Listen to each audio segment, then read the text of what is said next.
স্বরূপনগরে ঘটনা আপডেট আপনাদের দেবো, কারণ স্বরূপনগরে যে ঘটনা ঘটেছে, এক যুবককে ধাওয়া করে গুলি করে খুন করা হয়, সেই ঘটনায় ইতিমধ্যেই একজন গ্রেফতার হয়েছে সব্যসাচী, এবং বাকি অভিযুক্তরা যারা রয়েছে তাদেরও খোঁজ শুরু হয়েছে। কিন্তু প্রশ্ন হচ্ছে, যুবকের জ্যাকেট খুলে নিয়ে যায় দুষ্কৃতীরা।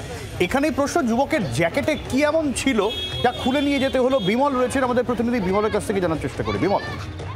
হ্যাঁ দেখো শুভজিৎ, সব্যসাচী বিমল রয়েছে আমি তোমার সাথে। হ্যাঁ দেখো সব্যসাচী, স্বরূপনগরে দত্তপাড়ায় গতকালকে একদম ভোর 6:30 নাগাদ যে যুবককে তাড়া করে খুন করে বেশ কয়েকজন দুষ্কৃতী, এবং সেই দুষ্কৃতীরা যখন আসে তখন রাস্তার উপরে তার মোটর বাইক ফেলে পাশেই এক বাড়ির মধ্যে আশ্রয় নেয়। সেখানে ধাওয়া করে দুষ্কৃতী তাকে ধরে প্রথমে মারধর শুরু করে, তখন একটা কাড়ার চেষ্টা করে, মানে যারা ওখানকার প্রত্যক্ষদর্শী সে জানিয়েছে যে কাড়ার চেষ্টা করে, তখন সে জিতে না চাইলে তখন গুলি করে তার কাছে জ্যাকেট ছিনিয়ে চলে যায়। এইখানেই প্রশ্ন, পুলিশ এইখানে তদন্তে, যেটা প্রাথমিক তদন্তে পুলিশ যেটা ধারণা হচ্ছে যে এই জ্যাকেটের কোনো মূল্যবান জিনিস ছিল। কি সেই মূল্যবান জিনিস?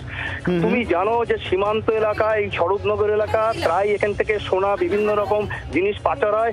পুলিশের প্রাথমিক ধারণা কোনো সোনার বিস্কুট ছিল জ্যাকেটের মধ্যে, যার জন্য জ্যাকেটটা নিয়ে দুষ্কৃতীরা পালায়। এই ঘটনায় পুলিশ একজনকে গতকাল রাতে গ্রেপ্তার করেছে, ফজলু মন্ডল বলে। তাকে আজকে এই মুহূর্তে বসিরহাট আদালতে 10 দিনের বাজাচ্ছে তাকে।